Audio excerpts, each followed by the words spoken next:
I live in Christ the King Seminary. Ito po sa may Quezon City. And one day, an old woman called me up and said, Father Orbo, saan po ba yung Christ the King Seminary? Sabi ko, Lola, diretso lang ho nyo yung Welcome Rotonda, E. Rodriguez. Lalampasan ho nyo yung St. Luke's Hospital, St. Joseph College, tapos Christ the King Seminary na po. Okay. Sige po, Lola, hintayin ko kayo dito.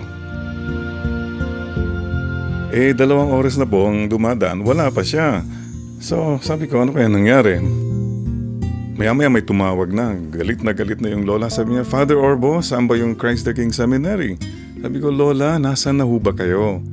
Father, nandito na po kami sa St. Luke's Hospital. Ikot na po kami ng ikot. Wala namang Christ the King. Ang nakita lang namin ang laki-laki, Father, nandun, Burger King. Tapos lumampas po kami, nakita namin Goto King. Tapos nakita namin Tapa King. Paglampas pa namin, nakita namin Chow King. Walang Christ the King, sabi niya. Sabi ko, Lola, stop talking. Sabi ko, keep walking, keep looking. Paglampas yun ng no parking, makikita niyo yung gwardya, si Mang Paking. Ayan na ang Christ the King. Mga kapatid, it's a simple moment. Pero ang tanong ko sa iyo ngayon, parang hindi mo ba nakikita si Christ the King sa buhay mo? Parang hindi mo ba siya nakikita sa trabaho mo? Parang hindi mo ba siya nakikita sa family mo? You know why you cannot see Christ the King? Kasi kung saan-saan kang king nakatingin.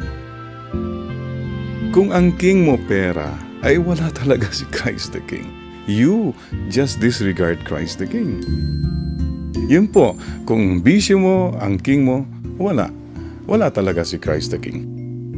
Or, kung mga karelasyon mo ang nagiging king mo na sa buhay mo, wala talaga si Christ the King. So, stay focused on Christ the King. Yun po, isang very simple thing. Whatever you're going through right now, parang wala ba si Christ the King kasi kung saan ka kasi nakafocus.